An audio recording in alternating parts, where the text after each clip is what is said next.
ಮಂಡ್ಯ ತಾಲೂಕಿನ ಆಲಕೆರೆ ಮತ್ತು ಕೀಲಾರ ಗ್ರಾಮಗಳ ಆರಾಧ್ಯ ದೈವ ವೀರಭದ್ರೇಶ್ವರ ಸ್ವಾಮಿ ಐತಿಹಾಸಿಕ ಕೊಂಡೋತ್ಸವಕ್ಕೆ ಸಹಸ್ರಾರು ಭಕ್ತರ ಜೈಕಾರದೊಂದಿಗೆ ಮಂಗಳವಾರ ಸಂಜೆ 5:05ಕ್ಕೆ ಅಗ್ನಿಸ್ಪರ್ಶ ಮಾಡಲಾಯಿತು. ಕೊಂಡೋತ್ಸವಕ್ಕೆ ಸಕಲ ತಯಾರಿ ಮಾಡಲಾಗಿತ್ತು. ದೊಡ್ಡ ಮಟ್ಟದಲ್ಲಿ ಸಂಗ್ರಹಿಸಿದ್ದ ಕಟ್ಟಿಗೆ ರಾಶಿಗೆ ಅಗ್ನಿಸ್ಪರ್ಶ ಮಾಡಿದಾಗ ನೆರೆದಿದ್ದ ಸಹಸ್ರಾರು ಸಂಖ್ಯೆಯಲ್ಲಿ ನೆರೆದಿದ್ದ ಭಕ್ತರು ಸಂಭ್ರಮದಿಂದ ಹರ್ಷೋದ್ಗಾರ ಮಾಡಿದರು. ರಾತ್ರಿ ಇಡೀ ರಂಗಕುಣಿತ ನಡೆಯಿತು. ಮಧ್ಯರಾತ್ರಿ ದೇವರಿಗೆ ಹೂ ಹೊಂಬಾಳೆ ನಡೆಸಿ ಬುಧವಾರ ಬೆಳಗಿನ ಜಾವ ದೇವರ ಗುಡ್ಡರಾದ ರೇಣುಕಾಸ್ವಾಮಿ ಹಾಗೂ ಕಾಂತೇಶ್ ಕುಮಾರ್ ಕೊಂಡ ಹಾಯ್ದರು. ಈ ಸಂದರ್ಭದಲ್ಲಿ ನೆರೆದಿದ್ದ ಭಕ್ತರು ಕೊಂಡ ಹಾಯ್ದ ರೇಣುಕಾಸ್ವಾಮಿ ಹಾಗೂ ಕಾಂತೇಶ್ ಕುಮಾರ್ ಅವರನ್ನು ಹೆಗಲ ಮೇಲೆ ಹೊತ್ತು ಜೈಕಾರ ಹಾಕಿದರು.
ಬೆಳಿಗ್ಗೆಯಿಂದಲೇ ಭಕ್ತರು ಕೊಂಡ ಪ್ರದಕ್ಷಿಣೆ ಮಾಡಿದರು. ಮಹಿಳೆಯರು ಹೆಜ್ಜೆ ನಮಸ್ಕಾರ ಹಾಕಿದರು. ಬಾಯಿ ಬೀಗ ಹಾಕಿಸಿಕೊಂಡು ಸಾವಿರಾರು ಜನ ಹರಕೆ ತೀರಿಸಿದರು. ವೀರಭದ್ರೇಶ್ವರ ಸ್ವಾಮಿಯ ದರ್ಶನಕ್ಕೆ ದೂರದೂರಿನಿಂದ ಆಗಮಿಸಿದ್ದ ಭಕ್ತರು ದೇವರ ದರ್ಶನ ಪಡೆದರು. ಮಾಂಡವ್ಯ ಕ್ಷೇತ್ರವೆಂದೇ ಪ್ರಸಿದ್ಧಿಯಾದ ನಗರದ ಇತಿಹಾಸ ಪ್ರಸಿದ್ಧ ಶ್ರೀ ಲಕ್ಷ್ಮೀ ಜನಾರ್ದ ಸ್ವಾಮಿಯ ಬ್ರಹ್ಮ ರಥೋತ್ಸವ ವಿಜೃಂಭಣೆಯಿಂದ ನಡೆಯಿತು. ಭಕ್ತರು ಜಯಘೋಷ ಮೊಳಗಿಸುತ್ತಾ ರಥವನ್ನು ಎಳೆದು ಪುನೀತ ಭಾವ ಅನುಭವಿಸಿದರು. ನವ ದಂಪತಿಗಳು ಸೇರಿದಂತೆ ಭಕ್ತರು ರಥಕ್ಕೆ ಬಾಳೆಹಣ್ಣು ಎಸೆದು ಭಕ್ತಿಭಾವ ಮೆರೆದರು.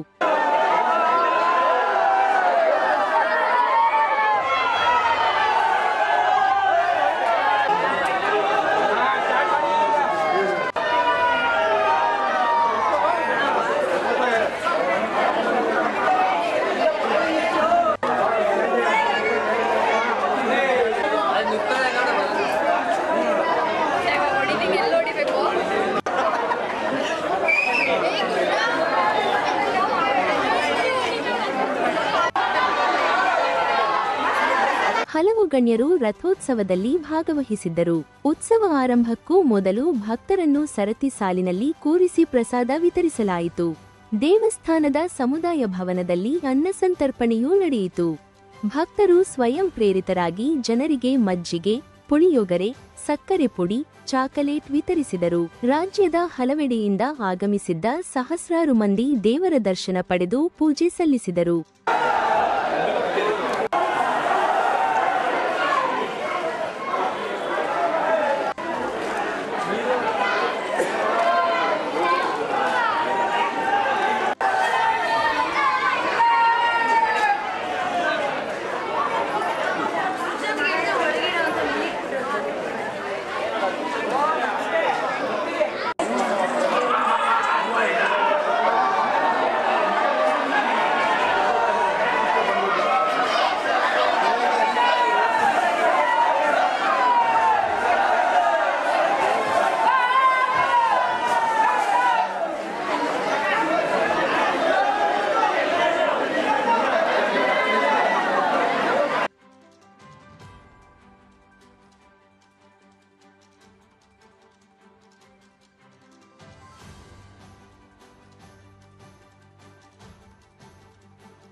ಪಾಕಿಸ್ತಾನದ ಉಗ್ರರ ನೆಲೆ ಗುರಿಯಾಗಿಸಿ ಭಾರತೀಯ ಸೇನೆ ನಡೆಸಿದ ಆಪರೇಷನ್ ಸಿಂಧೂರ ಸೇನಾ ಕಾರ್ಯಾಚರಣೆಯ ಪರಾಕ್ರಮದ ವಿಜಯೋತ್ಸವವನ್ನು ಭಾರತೀಯ ಜನತಾ ಪಕ್ಷದ ಕಾರ್ಯಕರ್ತರು ಆಚರಿಸಿದರು.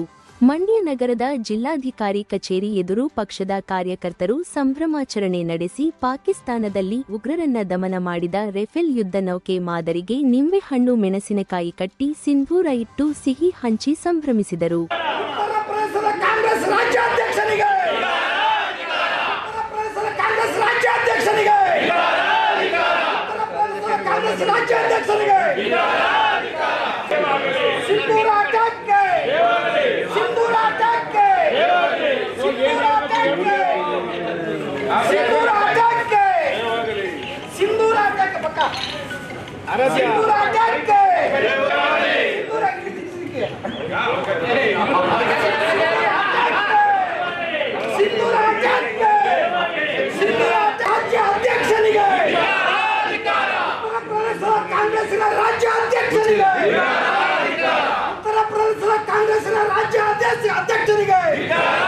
ಜಮ್ಮು ಕಾಶ್ಮೀರದ ಪಹಲ್ಗಾಮ್ನಲ್ಲಿ ಭಯೋತ್ಪಾದಕರು ದಾಳಿ ನಡೆಸಿ ಅಮಾಯಕರ ಪ್ರಾಣ ತೆಗೆದಿದ್ದಕ್ಕೆ ಪ್ರತೀಕಾರವಾಗಿ ಭಾರತೀಯ ಸೇನೆ ನಡೆಸಿದ ಕಾರ್ಯಾಚರಣೆಗೆ ದೇಶದ ಜನತೆ ಮೆಚ್ಚುಗೆ ವ್ಯಕ್ತಪಡಿಸಿದ್ದು ನಮ್ಮೆಲ್ಲರಿಗೂ ಸಂತಸ ತಂದಿದೆ ಎಂದು ಹೇಳಿದರು.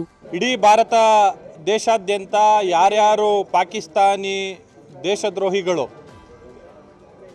ಭಯೋತ್ಪಾದಕರು ಅಲ್ಲಿಂದ ನುಸುಳಿ ಬಂದಿರೋಂಥ ಪಾಕಿಸ್ತಾನಿ ಪ್ರಜೆಗಳನ್ನ ಅವ್ರ ದೇಶಕ್ಕೆ ವಾಪಸ್ ಕಳಿಸ್ಬೇಕು ಅಂತೇಳಿ ಏನು ನಮ್ಮ ಕೇಂದ್ರ ಸರ್ಕಾರ ಆದೇಶವನ್ನು ಹೊರಡಿಸಿತ್ತೋ ಆ ಆದೇಶವನ್ನು ನಮ್ಮ BJPಯ ರಾಜ್ಯ ಎಲ್ಲೆಲ್ಲಿ ಅಧಿಕಾರ ಇದೆಯೋ ಅಲ್ಲೆಲ್ಲವೂ ಕೂಡ ಮರುದಿನವೇ ಪಾಕಿಸ್ತಾನಿ ಪ್ರಜೆಗಳನ್ನ ಅವರ ದೇಶಕ್ಕೆ ಕಳಿಸೋವಂಥ ಕೆಲಸ ಆಗಿದೆ.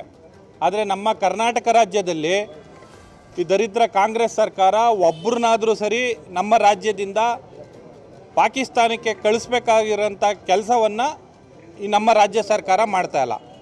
ಆ ದೃಷ್ಟಿಯಿಂದ ನಾವು ಇವತ್ತು ಭಾರತೀಯ ಜನತಾ ಪಾರ್ಟಿ ಎಲ್ಲ ಕಾರ್ಯಕರ್ತರು ಕೂಡ ಜಿಲ್ಲಾಧಿಕಾರಿಯವರಿಗೆ ಮನವಿಯನ್ನು ಕೊಡ್ತಾ ಇದ್ದೇವೆ.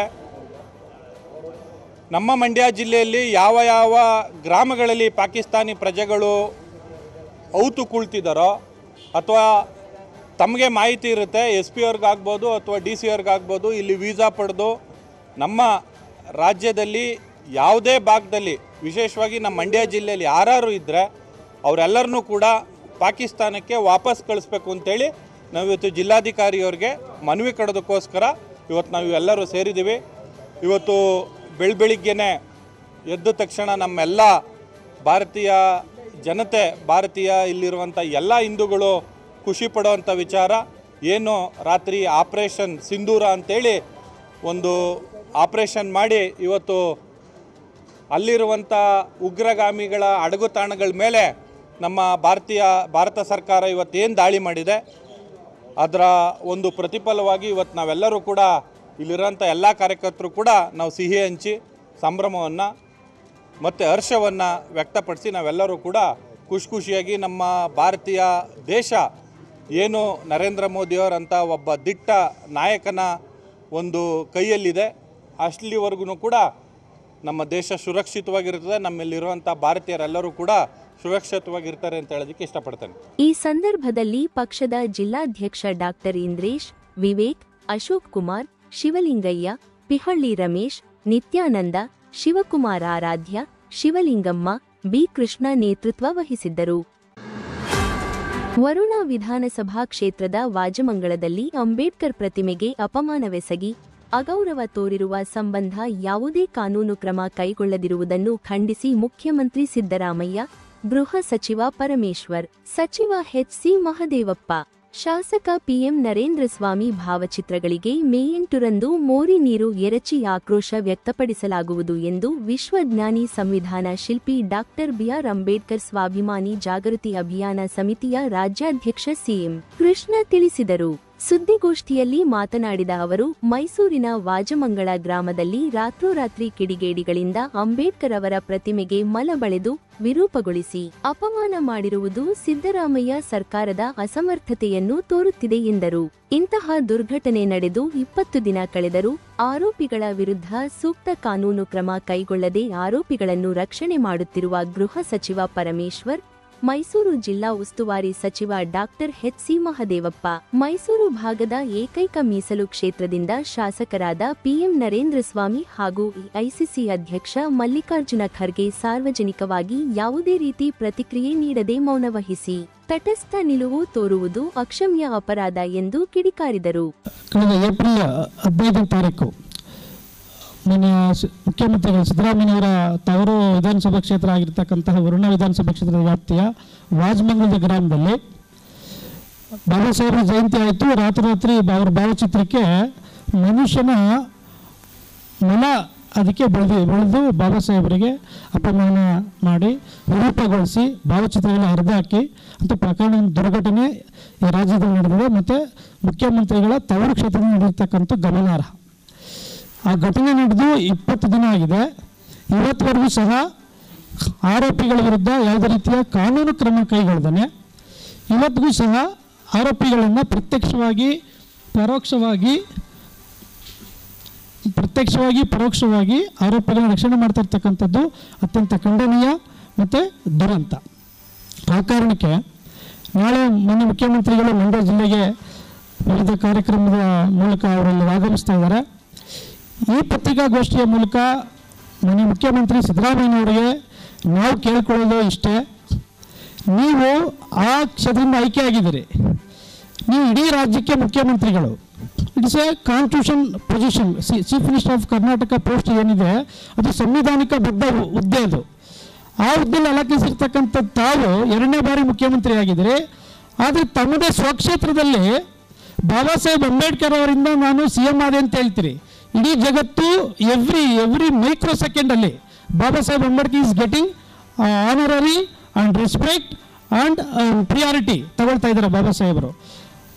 ಅವ್ರಿಗೆ ನೀವು ನಿಮ್ಮ ಸ್ವಚ್ಛತೆಯಲ್ಲಿ ಯಾರೋ ಕಿಡಿಗೇಡಿಗಳು ಮಾಡಿದ್ದಾರೆ, ಅವ್ರ ವಿರುದ್ಧ ಕಾನೂನು ಕ್ರಮ ತಗೊಳ್ದೇನೆ ಮೌನ ವಹಿಸಿರ್ತಕ್ಕಂಥದ್ದು, ತಟಸ್ಥ ನಿಲುವು ತೋಳಿರ್ತಕ್ಕಂಥದ್ದು ಇದು ಅಕ್ಷಮ್ಯ ಅಪರಾಧ. ಮಾನ್ಯ ಮುಖ್ಯಮಂತ್ರಿಗಳೇ, ಎಲ್ಲ ವಿಷಯಗಳಿಗೂ ತಾವು ಪ್ರತಿಕ್ರಿಯೆ ಕೊಡ್ತೀರಿ, ಆದರೆ ಈ ಪ್ರಕರಣಕ್ಕೆ ಯಾಕೆ ಪ್ರತಿಕ್ರಿಯೆಯನ್ನು ತಾವು ಕೊಡ್ತಾ ಇಲ್ಲ?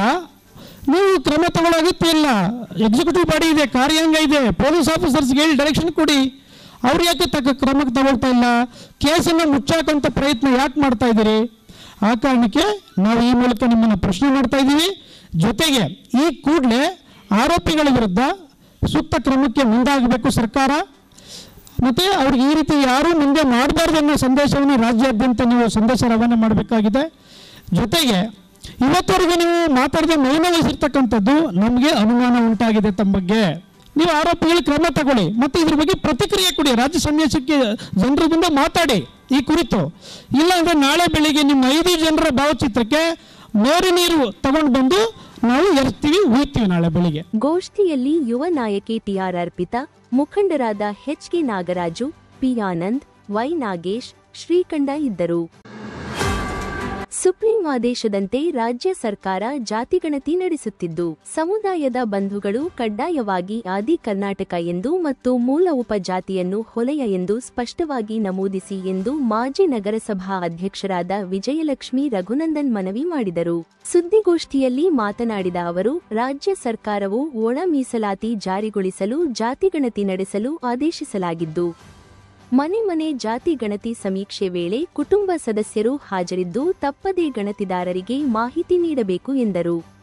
ಮೇ 5 ರಿಂದ 17ವರೆಗೆ ಮನೆಗೆ ಭೇಟಿ ನೀಡಿ ಮಾಹಿತಿ ಸಂಗ್ರಹಿಸಲಿದ್ದು, ಮೇ 19 ರಿಂದ 21ರವರೆಗೆ ಪಂಚಾಯಿತಿ ಬೂತ್ ಮಟ್ಟದಲ್ಲಿನ ತಾತ್ಕಾಲಿಕ ಕೇಂದ್ರಗಳಲ್ಲಿ ಸ್ವತಃ ಭೇಟಿ ನೀಡಿ ಮಾಹಿತಿ ನೀಡಬಹುದಾಗಿದೆ. ಮೇ 23ರವರೆಗೆ ಆನ್ಲೈನ್ ಮೂಲಕವೂ ಮಾಹಿತಿ ನೀಡುವ ಅವಕಾಶ ಕಲ್ಪಿಸಲಾಗಿದೆ. ಸಮಾಜದ ಎಲ್ಲರೂ ಜಾತಿ ಪಟ್ಟಿಯ ಕ್ರಮ ಸಂಖ್ಯೆ 44ರಲ್ಲಿ ಹೊಲೆಯ ಎಂದು ಬರೆಸಬೇಕೆಂದು ಹೇಳಿದರು. ನಮ್ಮ ಸುಪ್ರೀಂ ಕೋರ್ಟ್ ತೀರ್ಪಿನನ್ವಯ ಕರ್ನಾಟಕ ಸರ್ಕಾರವು ಒಳ ಮೀಸಲಾತಿ ಜಾರಿಗೊಳಿಸಲು ಸಮ್ಮತಿಸಿದ್ದು ಜಾತಿ ಗಣತಿ ನಡೆಸಲು ಆದೇಶಿಸಿದೆ. ಅದರಂತೆ ಸಮೀಕ್ಷೆಗೆ ಬರ್ತಾ ಇದ್ದಾರೆ. ಜನಗಣತಿ ಮಾಡಲು ಸಮೀಕ್ಷೆ ಮಾಡಲು ಮತ್ತು ಸರ್ಕಾರಿ ನೌಕರರು, ಶಿಕ್ಷಕರು ಎಲ್ಲ ಬರ್ತಾ ಇದ್ದಾರೆ. ಈಗ ಮನೆಗೆ ಬಂದು ಸಮೀಕ್ಷೆಯನ್ನು ನಡೆಸ್ತಾ ಇದ್ದಾರೆ.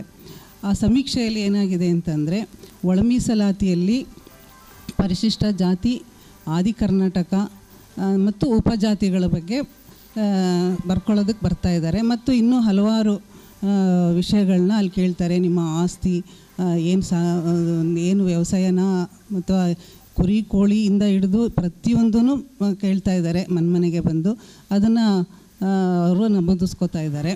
ಹಾಗೆ ನಮ್ಮಲ್ಲಿ ಏನಾಗಿದೆ, ನಾವು ಯಾವ ವಿಷಯಕ್ಕೆ ಬಂದಿದ್ದೀವಿ ಅಂದರೆ, ನಾವು ಪರಿಶಿಷ್ಟ ಜಾತಿ ಬಲಗೈ ಹೊಲೆಯ ಸಮುದಾಯವನ್ನು ಹೊಲೆಯ ಅಂತ ಬರೆಸಬೇಕು ಅಂತ ಹೇಳಿ ನಾವು ಎಲ್ಲ ಜನಗಳಲ್ಲಿ ಪ್ರಚಾರ ಮಾಡ್ತಾ ಇದ್ದೀವಿ. ದಯವಿಟ್ಟು ಹೊಲೆಯ ಸಮಾಜದವರು ಪ್ರತಿಯೊಬ್ಬರು ಅವರು ಜನಗಣತಿಗೆ ಬಂದಾಗ ಹೊಲೆಯ ಅಂತ ಬರೆಸಬೇಕು ಅಂತ ನಾವು ಈ ಮೂಲಕ ಕೇಳ್ಕೊತಾ ಇದ್ದೀವಿ. ಇಲ್ಲಿ ಏನು ತೊಂದರೆ ಆಗಿದೆ ಅಂದರೆ, ಸಮೀಕ್ಷೆಗೆ ಹೋದಾಗ ಏಕೆ ಮತ್ತು ಬಲಗೈ ಈ ಥರ ಒಂದು ಗೊಂದಲಗಳನ್ನ ಮಾಡ್ಕೊಂಡಿದ್ದಾರೆ. ಅದಕ್ಕೋಸ್ಕರ ಯಾವುದೇ ಒಂದು ಗೊಂದಲವನ್ನು ಮಾಡ್ಕೋಬೇಡಿ, ಇದು ಹೊಲೆಯ ಅಂತಲೇ ಬರೆಸಿ. ಅದು ನಮಗೆ ಹೊಲೆಯ ಅನ್ನೋದು ಒಂದು ಮುಟ್ಟಿನಿಂದ ಬಂದಂಥ ಒಂದು ಜಾತಿ ಹೆಸರು. ಹಾಗಾಗಿ ಇದನ್ನು ಆದಿ ಕರ್ನಾಟಕ ಅಂತ ಬಂದಾಗ, ಪರಿಶಿಷ್ಟ ಜಾತಿ ಮತ್ತು ಆದಿ ಕರ್ನಾಟಕ ಅಂತ ಬಂದಾಗ ನೀವು ಹೊಲೆಯ ಉಪಜಾತಿ ಬಂದಾಗ ಹೊಲೆಯ ಅಂತ ಬರೆಸಿ ಅಂತ ನಾವು ಈ ನಮ್ಮ ಮೂಲಕ ಎಲ್ಲ ವಲಯ ಸಮಾಜದವ್ರನ್ನ ನಾವು ಕೇಳ್ಕೊತಾ ಇದ್ದೀವಿ. ಮತ್ತು ಇದು ವ್ಯಾಪಕವಾಗಿ ನಡೀತಾ ಇರೋದ್ರಿಂದ ಎಲ್ಲ ಗ್ರಾಮ ಪಂಚಾಯಿತಿಗಳಲ್ಲಿ ಮತ್ತು ವಾರ್ಡ್ಗಳಲ್ಲಿ, ಪುರಸಭೆ, ನಗರಸಭೆ ಹೀಗಾಗಿ ವ್ಯಾಪಕವಾಗಿ ನಡಿಬೇಕು. ಎಲ್ಲ ಪ್ರಜ್ಞಾವಂತ ಜನಗಳು ಇದರಲ್ಲಿ ಭಾಗವಹಿಸಿ ಪ್ರತಿಯೊಂದು ಹಳ್ಳಿಗೂ ತಲುಪುವಂತೆ ಪ್ರಚಾರ ಮಾಡಬೇಕು. ಹೊಲೆಯ ಅಂತಲೇ ಬರೆಸಿ ಅಂತ ಹೇಳಬೇಕು. ಮತ್ತು ಇನ್ನು ಸರ್ಕಾರಿ ನೌಕರರು, ವಿದ್ಯಾವಂತರು, ನಿವೃತ್ತಿ ನೌಕರರು ಮತ್ತು ಎಲ್ಲರೂ ಖುದ್ದಾಗಿ ಈ ಜಾತಿ ಗಣತಿ ಸಮಯದಲ್ಲಿ ಹಾಜರಿದ್ದು ಎಲ್ಲರೂ ಸ್ಪಷ್ಟವಾಗಿ ಈ ಜಾತಿಯವರಿಗೆ ತಿಳಿಸಬೇಕು ಅಂತ ತಮ್ಮ ಮೂಲಕ ಕೇಳ್ಕೊತಾ ಇದ್ದೀನಿ. ಸಮಾಜದ ಅಧ್ಯಕ್ಷರಾದ ನರಸಿಂಹಮೂರ್ತಿ ಮಾತನಾಡಿ, ಜಾತಿಗಣತಿ ಆನ್ಲೈನ್ ಮೂಲಕ ಮಾಡಲಾಗುತ್ತಿದ್ದು, ಸರ್ವರ್ ಸಮಸ್ಯೆಯಿಂದ ಶೇಖರಿಸಿದ ದಾಖಲಾತಿ ಅಪ್ಲೋಡ್ ಮಾಡುವ ಸಮಯದಲ್ಲಿ ಸರ್ವರ್ ಡೌನ್ ಎಂದು ಬರುತ್ತಿದೆ. ಈ ಕೂಡಲೇ ಇದಕ್ಕೆ ಸಂಬಂಧಿಸಿದ ಇಲಾಖೆಯವರು ಹಾಗೂ ಜಿಲ್ಲಾಡಳಿತ ಇತ್ತ ಗಮನ ಹರಿಸಿ ಸೂಕ್ತ ನಿರ್ದೇಶನ ನೀಡಬೇಕು. ಅಲ್ಪಾವಧಿ ಸಮಯವಿರುವುದರಿಂದ ಗೊಂದಲ ಉಂಟಾಗುತ್ತದೆ ಎಂದರು. ಅಲ್ಲಿ ಆಕ್ಚುಲಿ ಮ್ಯಾನ್ಯುವಲ್ ಇಲ್ಲ, ಆನ್ಲೈನ್ ಮಾಡ್ತಾ ಇದ್ದಾರೆ. ಆನ್ಲೈನಲ್ಲಿ ಏನಾಗ್ತಾ ಇದೆ, ಸರ್ವರ್ ಡೌನ್ ಆಗ್ತಾ ಇದೆ, ಅದು ಅಪ್ಲೋಡ್ ಆಗ್ತಾ ಇಲ್ಲ. ಎಲ್ಲ ದಾಖಲಾತಿನ ಶೇಖರಿಸ್ತಾರೆ, ಲಾಸ್ಟಲ್ಲಿ ಸಬ್ಮಿಟ್ ಮಾಡಬೇಕಲ್ಲ, ಆವಾಗ ಸರ್ವರ್ ಡೌನ್ ಅಂತ ಬರ್ತಾ ಇದೆ. ಇದನ್ನು ಸಂಬಂಧಪಟ್ಟ ಇಲಾಖೆಯವರು, ಜಿಲ್ಲಾ ಆಡಳಿತ ಇದನ್ನು ಸೂಕ್ತವಾಗಿ ಗಮನಿಸಿ ಇದಕ್ಕೇನು ನಿರ್ದೇಶನ ಕೊಡಬೇಕೋ ಅಥವಾ ಕ್ರಮ ವಹಿಸಬೇಕೋ ಇದನ್ನು ಕ್ರಮ ವಹಿಸಿ, ಯಾಕೆಂದರೆ ಕಡಿಮೆ ಪೀರಿಯಡು, ಲಿಮಿಟೆಡ್ ಪೀರಿಯಡಿಂದ ಸಪೋಸ್ ಅವಧಿ ಸಿಗಲ್ಲ ಅಂತಂದರೆ ತುಂಬ ಗೊಂದಲ ಆಗುತ್ತೆ, ಸಮಸ್ಯೆಗಳು ಕೂಡ ಈಡಾಗುತ್ತೆ. ಈ ಸರ್ವರ್ಗೆ ಸಂಬಂಧಪಟ್ಟಂತಹ ಇದನ್ನು ಕ್ರಮ ವಹಿಸಬೇಕು ಅಂತೇಳಿ ಈ ಮೂಲಕ ಅವರು ಕೇಳ್ಕೊತಾರೆ. ಗೋಷ್ಠಿಯಲ್ಲಿ ದಲಿತ ಸಂಘರ್ಷ ಸಮಿತಿಯ ಎಂವಿ ಕೃಷ್ಣ, ನಗರಸಭಾ ಸದಸ್ಯ ಶ್ರೀಧರ್, ನಿತ್ಯಾನಂದ, ಗುರುಶಂಕರ್, ಕೃಷ್ಣ ಹಾಜರಿದ್ದರು. ವಂಶವೃಕ್ಷ ಪಡೆಯುವಲ್ಲಿ ಕಗ್ಗಂಟಾಗಿರುವ ನಿಯಮಾವಳಿಯ ಬಗ್ಗೆ ಮೈಶುಗರ್ ಕಬ್ಬು ಬೆಳೆಗಾರರ ಒಕ್ಕೂಟದ ಅಧ್ಯಕ್ಷ ಎಸ್ಎಂ ವೇಣುಗೋಪಾಲ್ ಸಾತನೂರು ನೇತೃತ್ವದಲ್ಲಿ ಜಿಲ್ಲಾಧಿಕಾರಿಗಳನ್ನು ಭೇಟಿ ಮಾಡಿ ಹಿಂದಿನ ಪದ್ಧತಿಯ ಪ್ರಕಾರ ಗ್ರಾಮಲೆಕ್ಕಿಗರು, ರಾಜಸ್ವ ನಿರೀಕ್ಷಕರು ಮಹಜರು ನಡೆಸಿ ನೀಡುವ ವಂಶವೃಕ್ಷ ನಿಯಮಾವಳಿಯನ್ನು ಮುಂದುವರೆಸಬೇಕೆಂದು ಮನವಿ ಮಾಡಿದರು.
ಈ ಸಂದರ್ಭದಲ್ಲಿ ಮಾತನಾಡಿದ ಅವರು, ಇತ್ತೀಚೆಗೆ ಆನ್ಲೈನ್ ವಂಶವೃಕ್ಷವನ್ನು ಪಡೆಯುವುದರ ಸಂಬಂಧ ಹಲವಾರು ವರ್ಷಗಳ ಹಿಂದೆ ಮೃತಪಟ್ಟ ಹಿರಿಯರ ಮರಣ ಪತ್ರವನ್ನು ನೋಂದಾಯಿಸದೆ ಮರಣ ಪ್ರಮಾಣ ಪತ್ರವನ್ನು ಪಡೆಯದೇ ಇರುವವರು ಕಂದಾಯ ಇಲಾಖೆ ಹೊರತಾಗಿ ಹೊಸ ಪ್ರಾಧಿಕಾರದ ಮೂಲಕ ಮರಣ ಪತ್ರ ಪಡೆದು ಅದನ್ನು ತಹಶೀಲ್ದಾರ್ ರವರ ಕಚೇರಿಗೆ ತಲುಪಿಸಿ ತದನಂತರ ವಂಶವೃಕ್ಷವನ್ನು ಪಡೆಯಬೇಕೆಂಬ ತಾಲೂಕು ಆಡಳಿತ ಮತ್ತು ಜಿಲ್ಲಾ ಆಡಳಿತದ ಹೊಸ ಆದೇಶ ಸಾರ್ವಜನಿಕರು, ರೈತ ಕುಟುಂಬಗಳಿಗೆ ಕಗ್ಗಂಟಾಗಿ ಅವರ ಆಸ್ತಿ ಹಂಚಿಕೆಯ ಮತ್ತು ಬ್ಯಾಂಕ್ ವಗೈರೆಗಳಿಗೆ ಅಗತ್ಯವಿರುವ ವಂಶವೃಕ್ಷದ ಅಲಭ್ಯತೆಯಿಂದ ತೊಡಕಾಗಿ ಸಂಭವಿಸಿದೆ.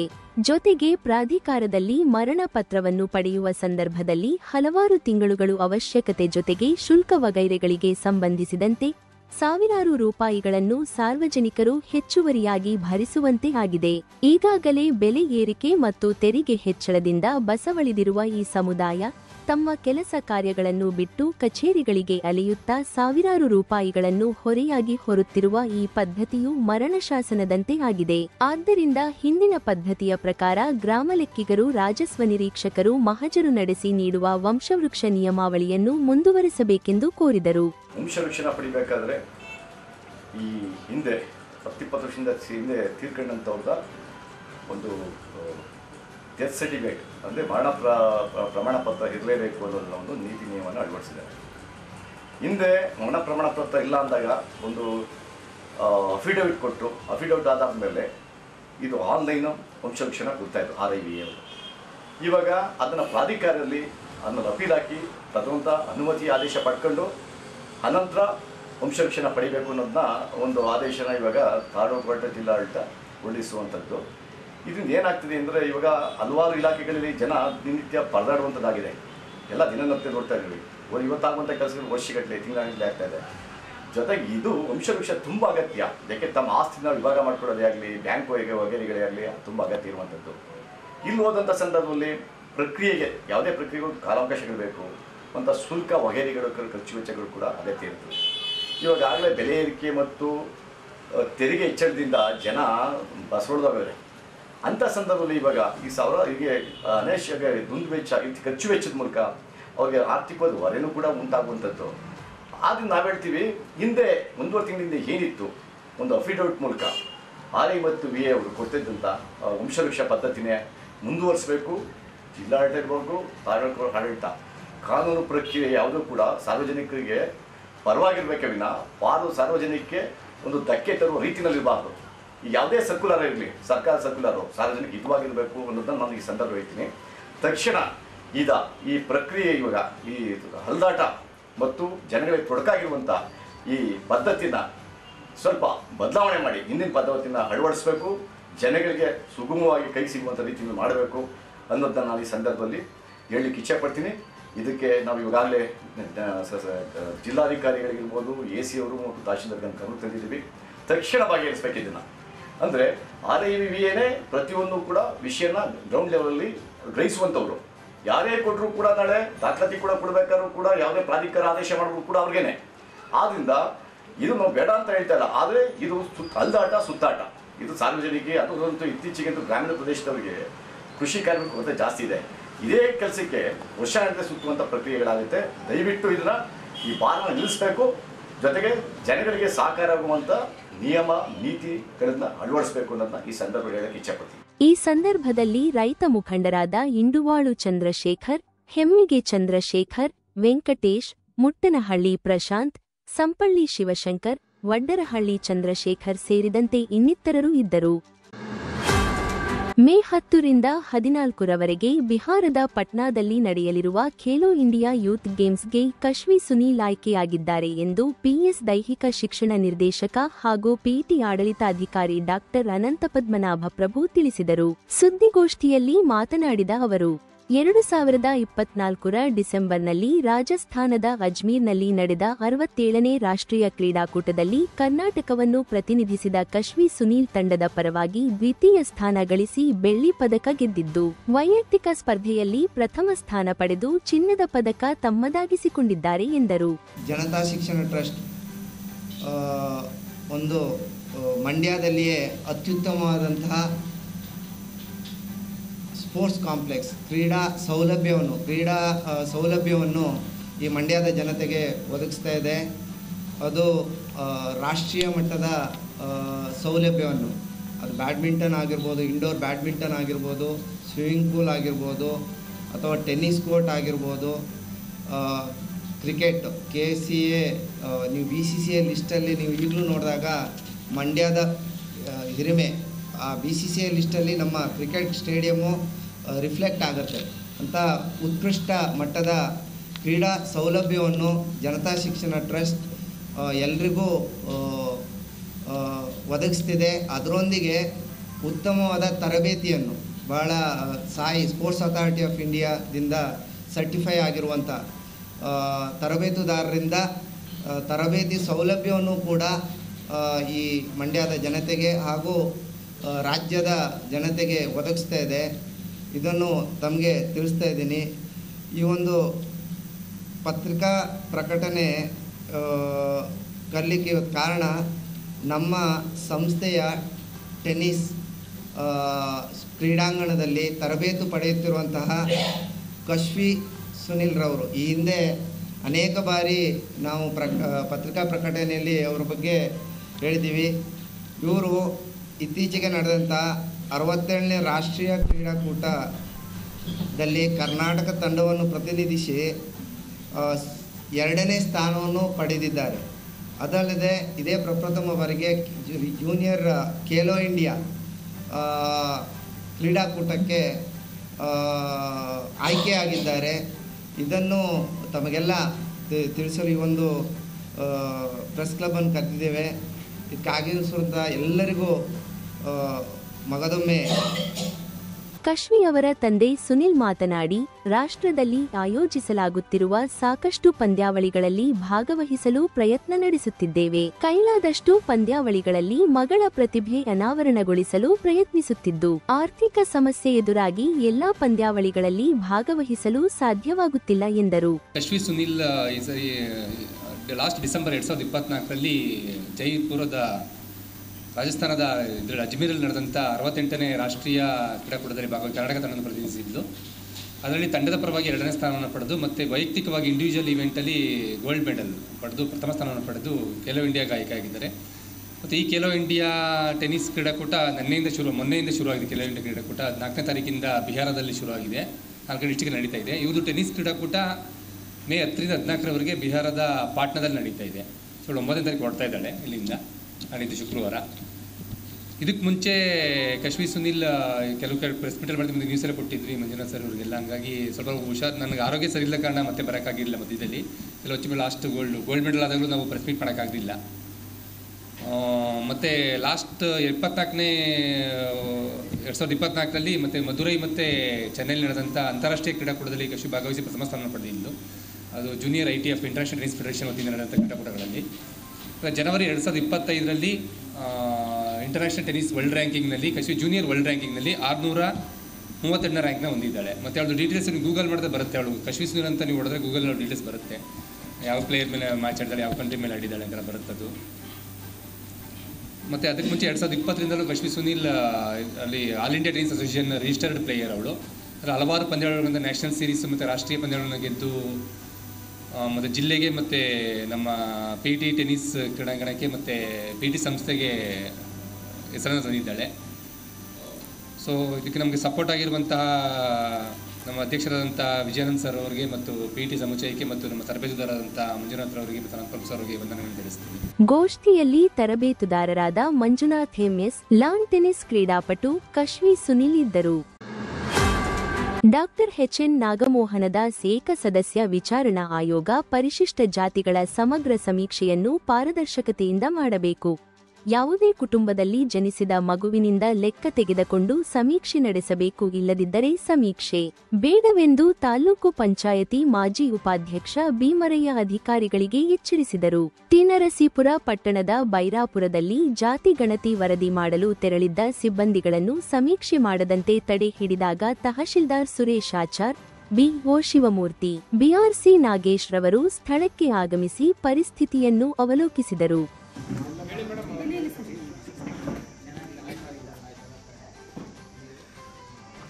ಈ ಸಂದರ್ಭದಲ್ಲಿ ಬಿ ಮರಯ್ಯರವರು ಜಾತಿಗಣತಿ ಪಾರದರ್ಶಕತೆಯಿಂದ ಆಗಬೇಕು.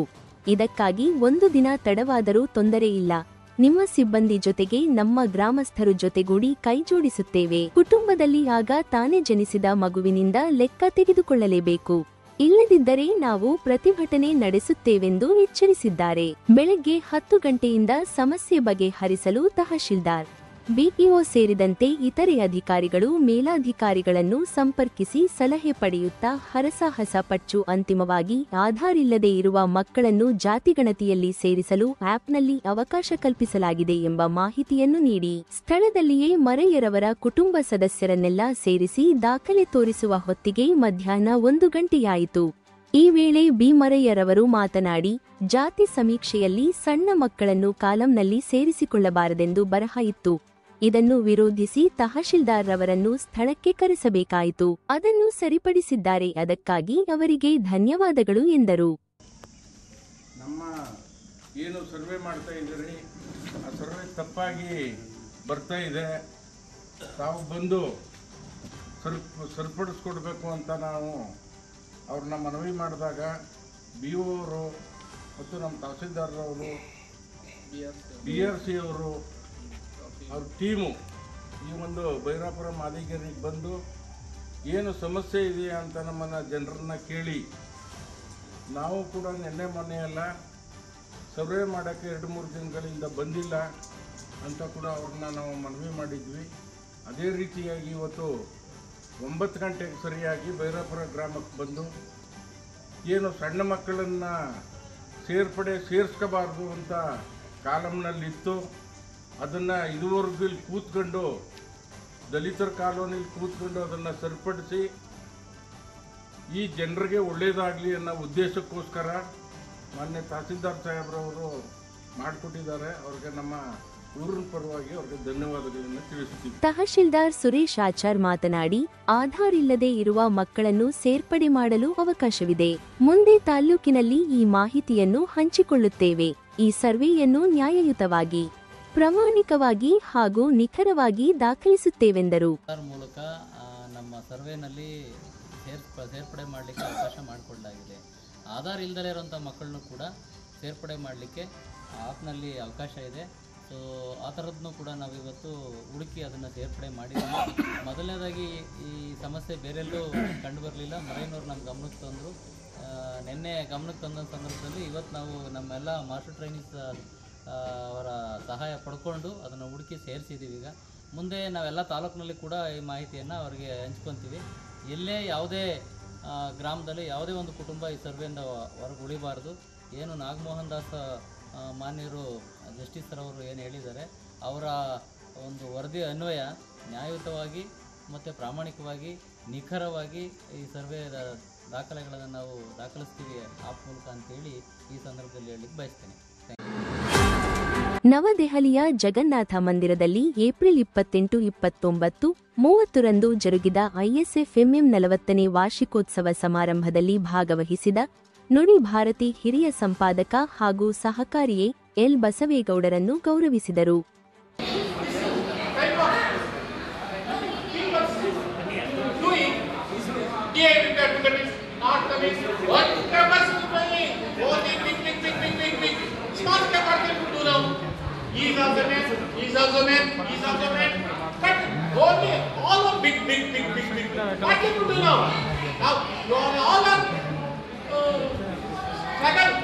ದಯವಿಟ್ಟು ಎಲ್ಲ ಪತ್ರಿಕರ್ತರು, ದೇಶದ ಎಲ್ಲ ರಾಜ್ಯಗಳು ಇಂಥ ಸಂಘಟನೆಗೆ ಬೆಂಬಲಿಸಿ ಈ ಮೂಲಕ ನಮ್ಮೆಲ್ಲರ ರಕ್ಷಣೆಯನ್ನ ನಾವು ನಮಗೆ ಅವಶ್ಯಕತೆ ಇರ್ತಕ್ಕಂಥದ್ದು, ನಮ್ಮ ನಮ್ಮ ಬದುಕಿಗೆ, ನಮ್ಮ ಜೀವನಕ್ಕೆ, ನಮ್ಮ ಯಶಸ್ವಿಗೆ ಇಂಥ ಸಂಘಟನೆಗಳು ಅದರ ಜೊತೆಗೆ ನಾವು